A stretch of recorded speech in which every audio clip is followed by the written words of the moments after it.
Hello friends, నమస్తే. ఈరోజు నేను ఒక స్పెషల్ రెసిపీ చూపించబోతున్నానండి. స్ట్రీట్ స్టైల్లో తయారు చేసుకునే స్పైసీ టమాటో చట్నీ. యాక్చువల్లీ ఈ రెసిపీ ఎప్పటి నుండో ఒక సబ్స్క్రైబర్ అడుగుతున్నారనమాట. దానికోసమే నేను ఈ రెసిపీ చేస్తున్నాను. మరి తయారు చేసుకుందామా? ఒక కుక్కర్ పొయ్యి మీద పెట్టి 2 టేబుల్ స్పూన్ల నూనె వేసి వేడి చేయాలి. అది వేడైన తర్వాత ఒక మీడియం సైజ్ ఉల్లిపాయని కట్ చేసుకొని వేసుకోవాలి. అందులో ఒక 10 వరకు ఎండుమిరపకాయలు వేసుకోవాలి. ఎండుమిరపకాయలు మీ స్పైసీనెస్ని బట్టి ఎక్కువ తక్కువ వేసుకోవచ్చు. మంచి కలర్ఫుల్ వేసుకుంటే చట్నీ కలర్ఫుల్గా వస్తుంది. ఒక 4 టమాటాలు కట్ చేసుకొని వేసుకోవాలి.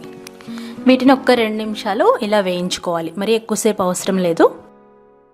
ఇప్పుడు అందులో 10 వెల్లుల్లి రెబ్బలు, ఒక అంగుళం వరకు చింతపండు వేసుకోవాలి. ఇది మీ ఇష్టం అండి. పులుపు ఎక్కువ కావాలనుకుంటే కొంచెం ఎక్కువ వేసుకోవచ్చు. 1/2 టీ స్పూన్ పసుపు వేసి ఒకసారి బాగా కలపాలి. తర్వాత అందులో కొంచెం నీళ్లు పోసుకోవాలి. మరి ఎక్కువ అవసరం లేదు. కొద్దిగా నీళ్లు పోసి మూత పెట్టేసి మీడియం ఫ్లేమ్లో పెట్టి 3 విజిల్స్ వచ్చేంత వరకు ఉడికించుకోవాలి. ప్రెషర్ అంతా పోయిన తర్వాత మూత తీసి చూస్తే చక్కగా టమాటాలు, ఎండుమిరపకాయలు ఇవన్నీ ఉడుకుంటాయన్నమాట. ఇప్పుడు వీటిని మనం మిక్సీ జార్లో వేసుకొని గ్రైండ్ చేసుకోవాలి. అందులో ఉన్న వాటర్తోనే గ్రైండ్ చేసుకోవచ్చు. చక్కగా గ్రైండ్ చేసుకుంటే సరిపోతుంది. ఎక్స్ట్రా వాటర్ కావాలనుకుంటే ఇంకా వేసుకోవచ్చు.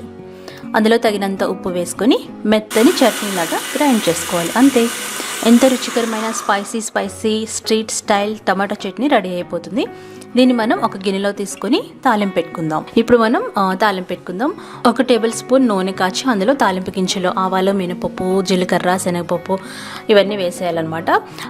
ఒక వెల్లుల్లి రెబ్బ, అలాగే 2 ఎండుమిరపకాయలు, కొద్దిగా కరివేపాకు వేసి మీడియం ఫ్లేమ్లో బాగా వేయించాలి. ఇవి ఎండుమిరపకాయలు క్రిస్పీగా అయిన తర్వాత స్టవ్ ఆఫ్ చేసి ఈ పోపుని మనం తయారు చేసుకున్న చట్నీలో వేసేయాలి. అంతే.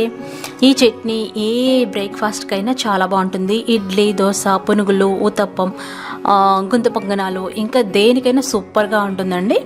అలాగే మోమోస్ కూడా బాగుంటుంది చట్నీ. సో ఫ్రెండ్స్, ఈ చట్నీ తప్పకుండా ట్రై చేయండి. ఈ రెసిపీ మీకు నచ్చినట్లయితే లైక్, షేర్, కామెంట్ అన్నీ చేయండి.